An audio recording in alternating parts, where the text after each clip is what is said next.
Hello, welcome to my channel, Edible Thoughts Makes. This channel is where I share with you my works in progress, finished projects, things I'm cooking up, books I'm reading, funny things my kids may say. My hope is that as you watch this episode and the previous episodes, that you find some inspiration along the way. We are in the last week of April, year 2021, and this is episode 56. If you are new here, welcome. And if you are a returning viewer, welcome back. It's so great to have this opportunity to chat with you about all things crafty and delicious, and to talk about some things that inspire me, and hopefully it inspires you to make some things as well. Today, I have several finished projects to share with you. 4 in fact, and 3 of them are socks and 1 of them is a shawl, and I have, I believe, just 1 work in progress to share with you today.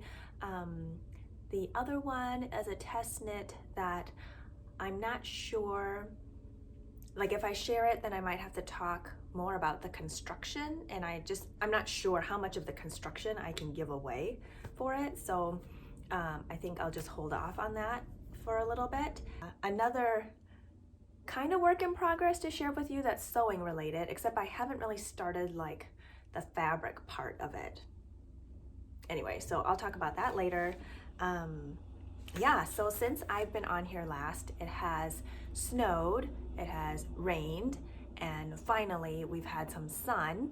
I don't mind cloudy days, I don't mind rainy days, I don't even mind snowy days. It's just, it gets kind of down after a while, and you just really welcome that sunshine when the sun finally comes out. It's like when you wake up and you're expecting a sunrise, or even if you're not expecting it, you just, like, you can tell what time it is based on the sun rising, but then when the sun doesn't rise because it's just cloudy and it doesn't even seem to get much brighter, I don't know, I feel slightly discombobulated when that happens, and then it's just gray all day and then gets a little bit darker, and then it's night again. So grateful for sunshine today. I want to acknowledge that there's a lot of awful things going on in the world right now, and I hope you are safe. I hope you are doing well. I hope that you are doing the best that you can to find ways to get through your day, each day, and that goes for even when times aren't hard. But yeah, I hope you're doing okay.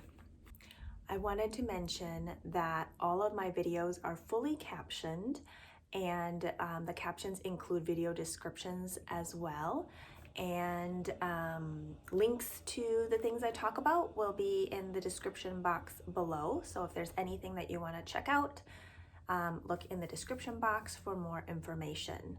I think that is it. So let's get started. Let's jump into finished projects first.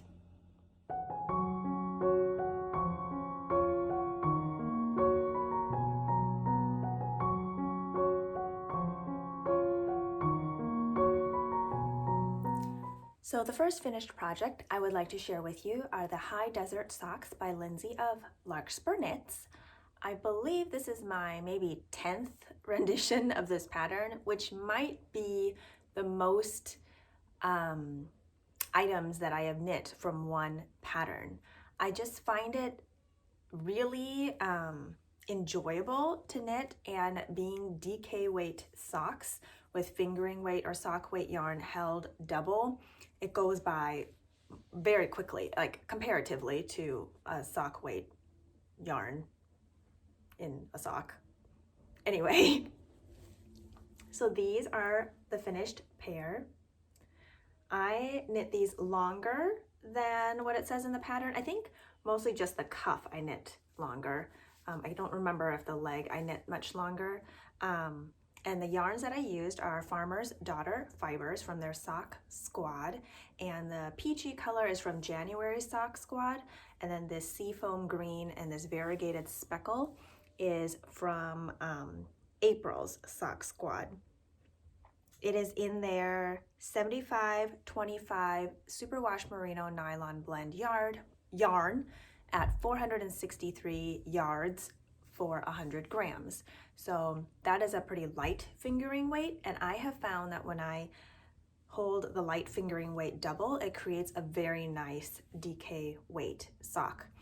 I find that if I use thicker yarns, so like not thicker, but like heavier weight fingering, so if it's like 400 yards for 100 grams, it just ends up not being as good of a fit for me because it ends up with an even thicker fabric, which then also increases the circumference of my finished sock.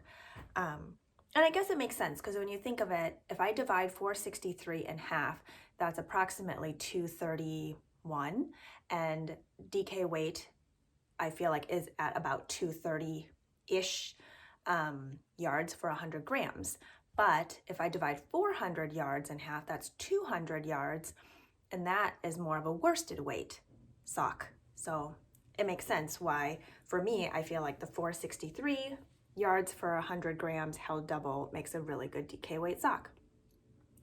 So something that I've enjoyed with marling is that if you have a highly variegated or highly speckled sock yarn, if you hold it double, it'll disperse that variegation and speckling throughout your sock more evenly. Now, there's nothing wrong with pooling or flashing, which is how the colors might show up in your sock. Like you might end up with like a darker section of blue and then a lighter section and a darker and a lighter, but not necessarily in a striping. Sometimes you'll see it in like diagonal striping.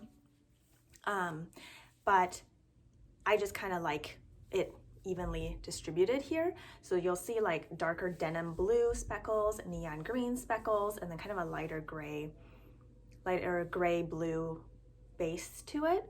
And then with my contrast ones, I just use the solid or more tonal, and then that makes that color pop when I hold it marled. So I love how these colors worked out together. It's very springy, and the ribbing in the sock gives it a really nice snug fit without it being too snug, which I find is also, as far as ribbing goes, ribbed patterns for socks are good for gift knitting as well when you're not exactly sure on someone's foot or leg circumference, because there's more give than compared to like a vanilla sock, which is your basic stockinette sock. It won't have as much stretch and, what do you call it the other way? Stretch and, not bounce back, stretch and back in, whatever that word is, I can't think of.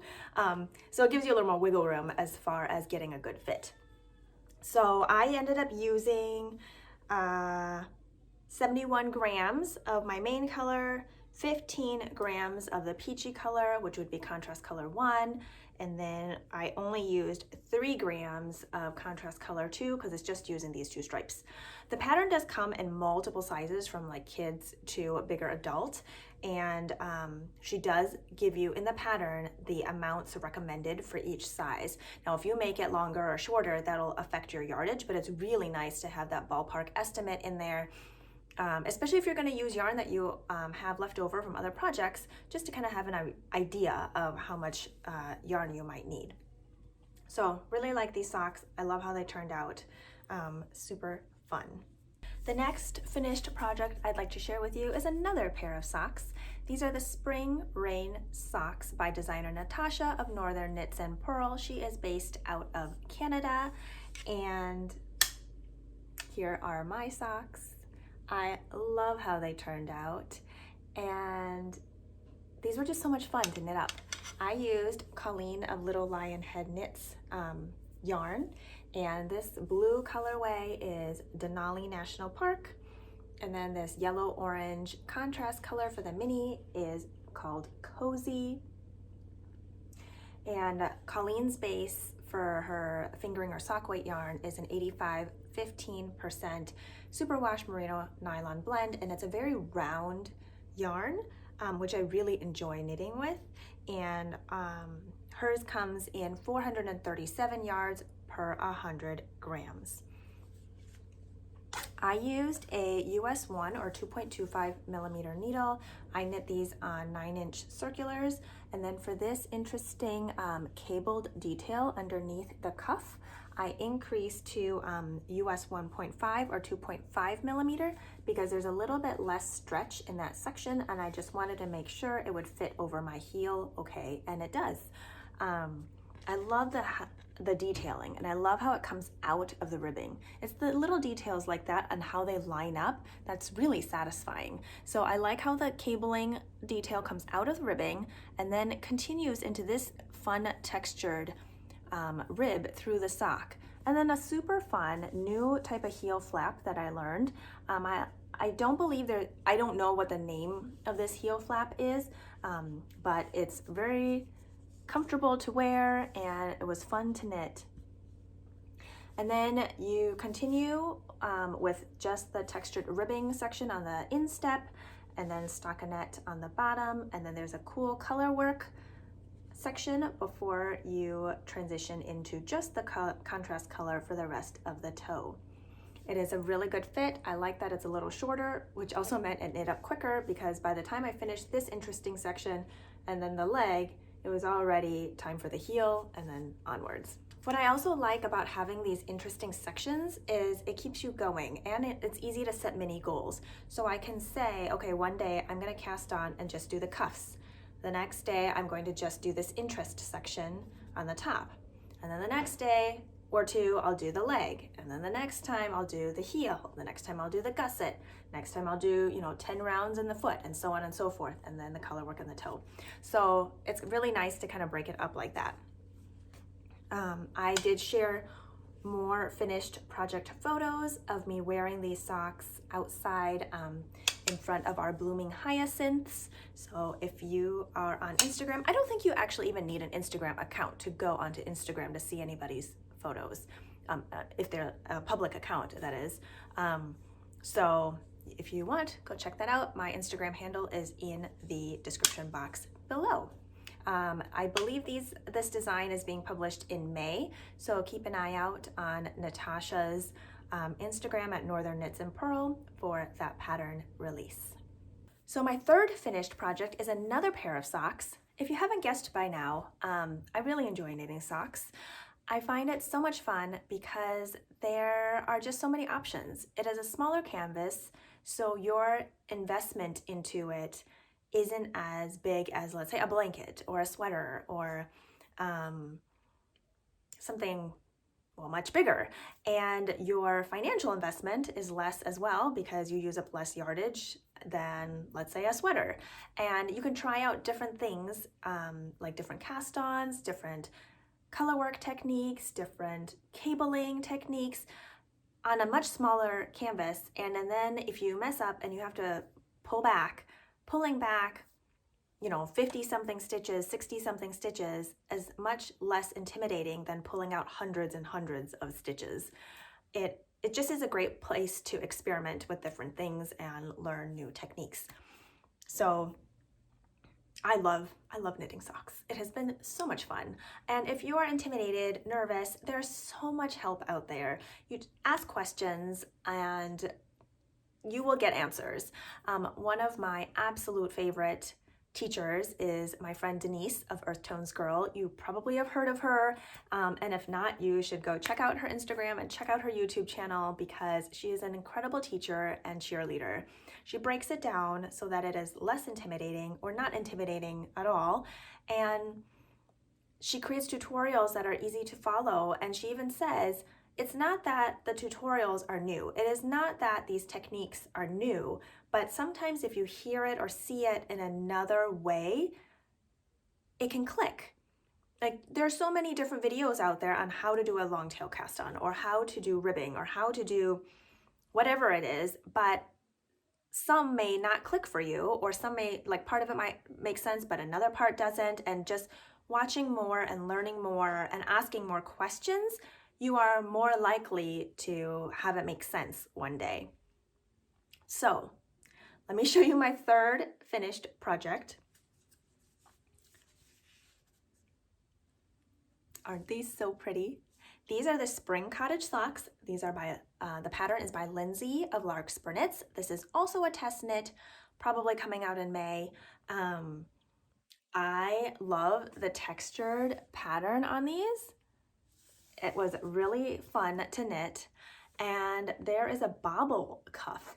I have never knit a bobble cuff before, so that was really interesting. These are cuffed down. Oh, I forgot to mention the other two pairs of socks were also knit cuffed down.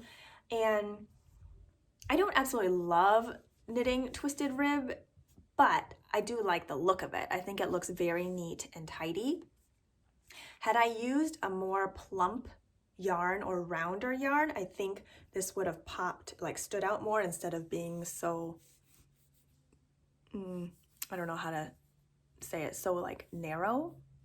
But I think the texture blocked out really nicely, and you have these little eyelets here after the cuff and right before the heel flap, a slip stitch heel, and then the texture continues down the foot. You have a rounded toe and then the stockinette on the bottom. The yarn that I used is a one-of-a-kind by Gwen of Bella Filato Studio, and I believe it's a 2-ply. Yeah, it's a 2-ply, 75%, 25% superwash merino nylon blend. And this pink, I've been really into peachy pinks lately, and I really liked this one. It was part of her like mystery bag, mystery grab bag sale, and I just love this color. So there's these little speckles in it of blue and pink and maybe kind of yellowish. Yeah, but it's mostly this peachy pink, which I feel like for a highly textured sock, in order for the sock texture and your sock yarn to not compete with each other or muddle, I feel like one of them has to be more subdued isn't quite the right word, but maybe less busy. So with a sock that's so busy in the texture, pick a yarn that's less busy. So a solid, a tonal, or very light speckling. Highly variegated, I feel like the texture will be lost. It's not saying you can't knit a sock with highly variegated and high texture. I'm just saying that one or the other will kind of fight. They'll kind of fight or get muddled. So I love how these turned out. They're very comfortable. I have yet to take finished photos of them because I just blocked them late last night. I stayed up way past my bedtime to finish them. But I feel like when you're so close, I just want to finish them and let them block and dry overnight, because otherwise if I soak them the next day, it's like, oh, I spent all day letting them block instead of letting them dry overnight. It doesn't quite make a lot of sense, but in my head it makes sense. So love these, super fun.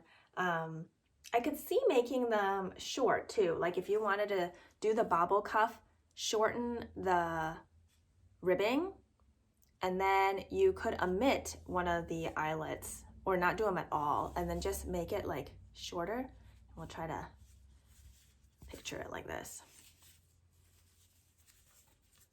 And she does have another pattern for her spring socks coming out that kind of have that look, but have a lace patterning. So if you just did it like this, how fun is that, right? I think that would look really good too. The last finished project I would like to share with you is one that I am wearing. This is the Dotted Rays Shawl by Stephen West, and I cast this on back in October.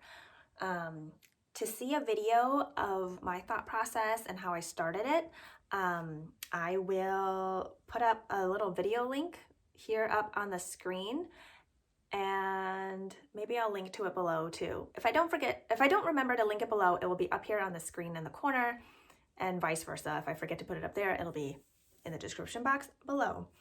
But I love this. So I knit mine entirely out of yarns that I purchased from my dear friend Shobha of Serendipitous Wool. She is a wonderful dyer who is inspired by nature, and I just love her colors. So the way I approached this was I started with yarns that I had the least yardage of first, because in those smaller sections, the wedges will not appear bigger, because the last wedges are the biggest ones, but the smaller yarns then can have like more,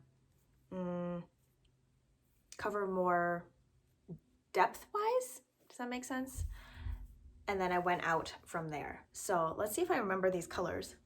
The first one, which is kind of a lavendery blue, is Himalayan Wildflowers. The next one that has reddish purple and speckling and variegation is Not Quite Like You. The golden yellow is Lanka. The peachy golden speckled is Fierce. And then the pink orange color is Speckled Peony. I really enjoyed the eyelets, and they are created by doing short rows, and then instead of doing kind of a wrap and turn for your short rows, you just turn, and that creates these beautiful long wedges. Now, I knit mine, so I used fingering weight yarn, and I knit mine one wedge past the small size. The large size just seemed intimidating, and I didn't want it that big. I don't feel like blankets, shawls plus blankets, are necessarily the most wearable for me. I think they're so cozy and I love them, but they're not as easy to kind of throw on under a jacket or just kind of put on in the morning when you're kind of chilly. Hard to wash dishes in because they're kind of in the way and fall into the sink. Anyway, I feel like this size is very wearable for me, and if it isn't wearable, then for me, why bother making it? So yes, super wearable. I love the colors. I am a warm color person, and I also love that because it's garter, there's kind of no right side, wrong side, so it doesn't matter if it gets flipped around, or, I mean, it wouldn't matter anyway, but it's just nice that there's no front and back. But yeah, I absolutely love it. I love how when you wear it too, you can see all the colors. I feel like sometimes with some shawls, it can be really intricate, but when you wear it, unless you're wearing it like a shawl, like kind of like a cape draped over you, you're not gonna see all the colors and patterns. Whereas this, it was a very meditative knit. You're just doing garter, so that means you're knitting on the front and the back side. And there's some counting involved, but not a ton. And so this was something that I could pick up and put down over weeks and, well, really over months, because I started in October and I finished it in April. But I wasn't in a hurry. There was no deadline. I just kind of wanted to pick it up when I felt like it and work on it when I could. And I just love how it turned out. I ended up using 212 grams of yarn and 885 yards. The first three colors were 75-25 superwash merino nylon, so they were 463 yards for 100 grams. And then the last two colors were in a different base, so 400 yards for 100 grams, 80%, 20% superwash merino nylon. I highly recommend this pattern. I believe in the pattern it says the small size uses 720 yards and the large size uses 1,200 yards. And the 1,200 yards was just a little too much for me, so I just went a little bit bigger than the small size. It's also written if you wanted to knit it in a worsted weight, so it gives you the needle size for that, and you would knit this, follow the instructions for the small size, and it would come out bigger because it's worsted weight and on bigger needles.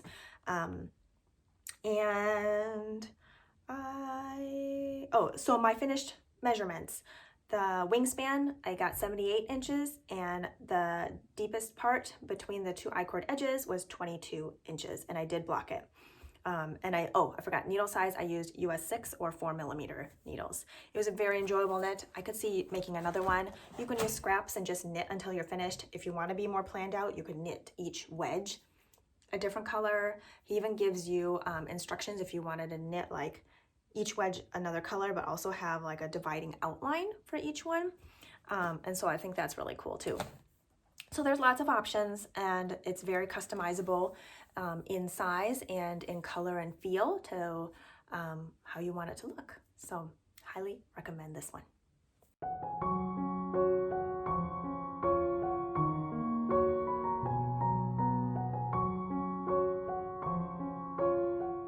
I am going to share one work in progress with you today. It is by no means my only work in progress, but it is one that I'd like to share with you. It is in a bag that I made. I think I made this over the winter time. It is a drawstring bag with a boxed bottom out of like a natural or unbleached canvas. And the inside is a soft flannelly herringbone, and it's just so pretty. It makes me so happy. There are deer and fox knitting and drinking hot chocolate tea or coffee. Super fun. So this pair of socks has no particular pattern. I am using self-striping yarn by Chantal of Mud Punch, a dyer in Canada. This is a one-of-a-kind colorway. It was bought on sale, and it is an 80%, 20% superwash merino nylon. It is a very round, plump yarn at 385 yards for 110 grams. I love her base. It is so nice to work with. And I started these socks back in February, and I am using a contrast color by Knit Picks, and the Knit Picks is Hawthorne Fingering Weight, the Contessa colorway, kettle dye, 357 yards for 100 grams. So I wanted to pick a yarn for the contrast color that was similar in weight, and I felt like that was pretty close. So I'm knitting these cuff down. I knit a 2x2 rib using, I think it's German twisted cast on, which is the same as old Norwegian cast on. And I do that for all of my cast ons. It's more stretchy than a regular long tail cast on. And this one, I think I cast on 60 stitches instead of 56 stitches. I have an 8-inch foot circumference, and I prefer my socks more snug than not because I do feel like they loosen up a little bit over time as you wear them. And that stitch count I use with a US 1 or 2.25 millimeter needle. I find that to be the best fit for me. So 56 or 60 stitch cast on. And then this yarn is self-striping, so it'll change color on its own. And I believe each stripe is approximately 9 rounds here, 8 or 9. So it starts out with this kind of creamy color, a very bright pink, a charcoaly gray, a salmony pink, and then it starts over. So it's a 4-color striping repeat. And I am knitting these on 9-inch circulars because I feel like self-striping stockinette yarn knits up really nicely for me using 9-inch circulars.